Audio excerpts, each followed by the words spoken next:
I want to share some inspiration with you. One of my clients who first reached out to me at the beginning of August. I know that you guys could be watching this like 50 years from now. So as of today, it is November 2nd. So she reached out to me at the very beginning of August. At that time, she was very sad, distraught, because her mirror soul told her that while he was away doing something on vacation for about 6 weeks or so. He said that he met a woman who he fell in love with, and he was getting married to her in December.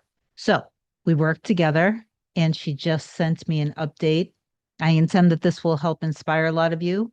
I want to remind you, like I always try to, every single person, every time I've ever come on here to share a success story, some of you will watch that and get triggered because you're comparing yourself to others. Stop that. Some of you will have this judgment. How is it so easy for everyone else but me? Every single person who's ever had success, nobody is saying that it was easy. They went through it. They went through all the same pain, all the same fears, wavering, distrust, doubt. But the difference between when anyone successfully gets to experience what it is that they want in their soul, in other words, manifest, because manifest is literally just the revelation, the actual solidified experience of what it is that you feel deep down in your heart and soul. That's all manifestation is. It's like not a magic trick. It's not something you're suddenly doing. The difference between people who experience what they want in their heart and soul and don't is the difference between consistently loving or fearing, trusting or doubting, getting yourself to not a perfect state, a toxic positive state. No, not at all, but to a state of consciousness where it feels natural that you are in a loving, healthy, secure, and stable relationship with your mirror soul, regardless whether they told you, I don't love you, I never loved you, I don't want to be with you, I don't want to be in a relationship, I want to be free, I don't feel like we're compatible. And we could go on and on. So before I get further into this, if you do love my content, please do like, comment, share, and subscribe to the channel. It helps me grow. I appreciate you for that. If you want me to be your coach to help you manifest anything related to your specific person, mirror soul, I want you to have a transformational experience within you. Because when you have that transformation within you, your reality 100% has to reflect that. If you continue, whether you see me or not as a coach, if you continue to do your inner work as if it's some sort of manipulation or magic trick, and you're doing things just to get something because you believe that everything and anything is outside of you, most likely you're going to have a more challenging time. And it's possible that you'll end up wanting to give up because you're staying in this energy of lack. If you want coaching with me, just go to the website, email the short description to kim@coreunion.com. Go to the website, coreunion.com, book whatever you want to book. My scheduling assistant, Olga, will then reply to your email where you sent your short description to put you in my schedule. Okay. So let me read this now, and I intend that it helps. Okay. So she wrote, Dear Kim, I hope this email finds you well. I wanted to give you an update, and I'm unsure if you would call it movement. She wasn't sure whether she should say happy birthday to her mirror soul or not. I explained to her, like I explained to anybody in so many words, only reach out when you are in full alignment that you know that your person absolutely loves you, and that basically you're in alignment with the version of them who is also in alignment with you. Okay. In simple terms, if you're not in that energy, then don't reach out. You don't want to only reach out because it's a holiday and you're concerned that if you don't reach out, holiday or birthday, that somehow it's going to be held against you. If you do that, then you're really not trusting in the end that you guys are happy together. And instead, and even if you do reach out to your person in the right energy, I would also remember to go back in your end and that you guys are spending the birthday together because you're in the relationship. You are spending the holidays together because you're in a relationship. So you woke up together, snuggling and kissing, saying good morning and all that. Okay, so does this make sense? So let me just get back to that. I decided to send my mirror soul a message for his birthday, even though it was 2 days later. I took a picture of a beautiful beach near his house, which we both love. I didn't send it with any intention of memories or anything. So there was no manipulation. She didn't send something to try to pull at his heartstrings. It just came to my mind as I didn't feel like sending him just a blunt happy birthday. So I went and took a quick picture and sent it with a happy birthday. He responded very warmly. That is like a postcard for sure. Thank you. I appreciate your birthday wishes. And he sent a little heart emoji. I answered with a heart emoji and said it was a quick shot and I thought of him. He then said again about the professional look and she said I was glad that he liked it. And that was my wholehearted intention. I didn't hear anything else. I kept doing my inner work. When she says I kept doing my inner work, the inner work is first and foremost to trust that your end does exist. Then to choose from the consciousness of knowing that it exists and knowing that you are one with everything and everyone in your reality. In other words, that is what the I am consciousness is. From that energy and then pouring love into yourself, really pouring love into yourself and being super thankful for things, gratitude and all of that great stuff. And then affirming for other areas of your life, pause, imagine the little experience, and then the affirmations for the two of you together. And then just stay in that energy a little bit and enjoy it. And so that's when people say, I went back and I did the inner work, that is what the inner work is. There are different collectives and there may be different stories that you have. Let me just get back to this. After that, 10 days passed. He asked her questions about what she's doing for a living. I don't understand what she wrote here. And then asked, where are you living? So before all that happened, I had been collecting things for his garden, which I never got to give him. I carried the box of those things for 2 months in my car, and I felt like I needed to carry it. But that exact morning, I thought it was time to get rid of it. And he sent that message. There was something she was collecting that was intended for his garden. He asked her about it. And it just so happens that that morning, even though she had been holding on to it in her car, she had decided to let it go. And that's when he reached out asking about it. I answered that same thing. And I also said that I couldn't carry weight as I fell off of, she had an accident and she was in pain. So she couldn't carry these objects around. And she explained how she got injured and that she has recovered miraculously and that she's fine. He thumbed up the message and that's it. For a moment, I felt sad, but then I remembered stay in my end. And again, what is the end? We're together, happy, secure, loving each other equally. The love is mutual. We see each other as sacred, all of that. So you see, this is the difference. A lot of times when maybe many of you who are watching, whether you're having movement or not, but when you do start to have movement, then you get stuck in waiting mode. But you have to remember to go back in to your inner world because it is your inner world that creates your outer world. Remember, again, like I said in the beginning, you have to consistently be aware of being in the relationship. So it feels natural being in the relationship. So she went back and stayed in her end. 2 days later, he just showed up at my work.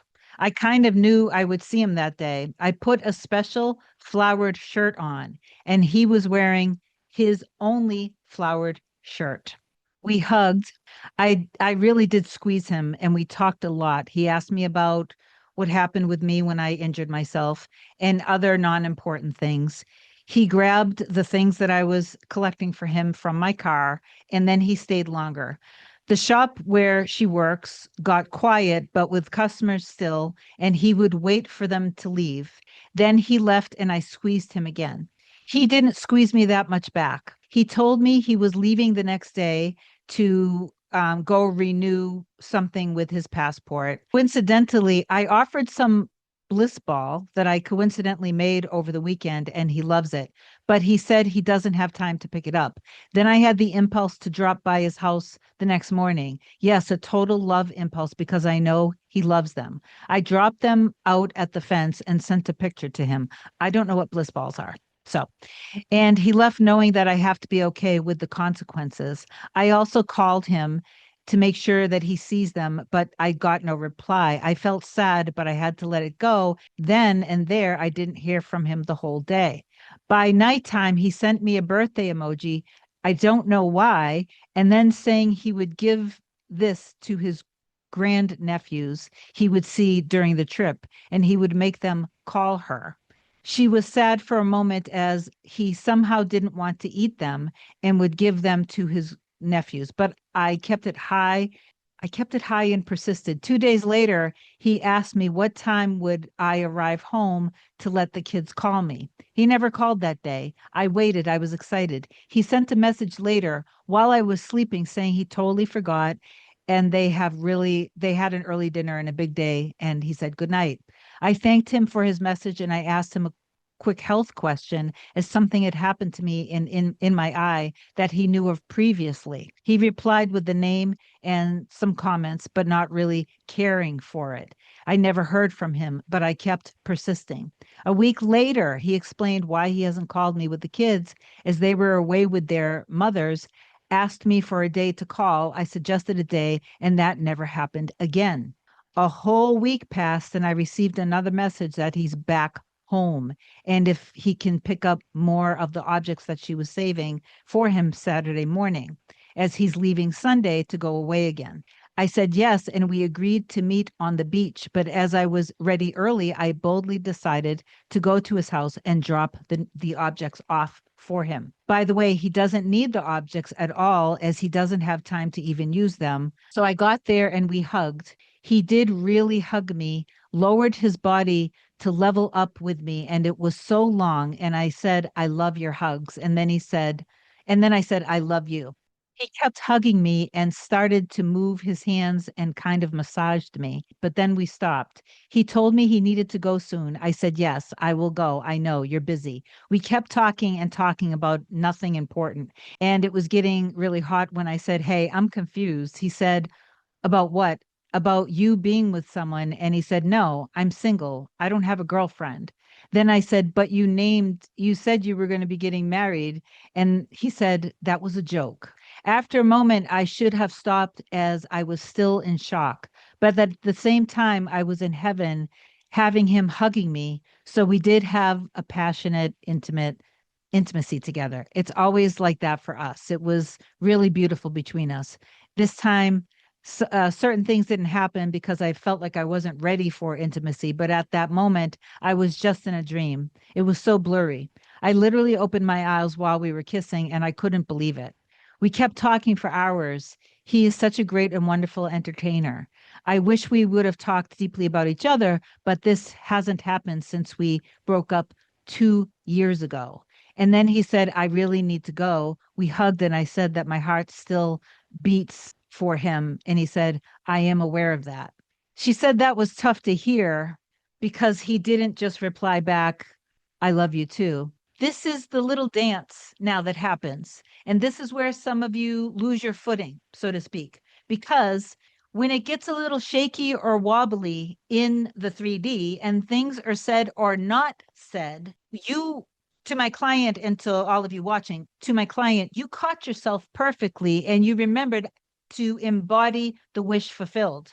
The deeper sometimes we get in the reflection in the 3D, you have to remember we all have these moments where, and this is on every level, whether it's love or money or health, any time that we choose to allow ourselves to trust and depend on, have faith in, and embody what it is that we want, then our limiting beliefs are going to be reflected back to us. So you're in that moment, say, for example, when you're wavering slightly, you did perfectly. So you have to keep doing that. And if tonight you guys see each other and he gets down on his knee and tells you, you are everything I've ever wanted and adored and loved. I belong to you. You belong to me. I know that we were created to love each other. I cherish you. I adore you. I want to be with you every moment, morning, noon, and night for the rest of our lives together. It's just you and me.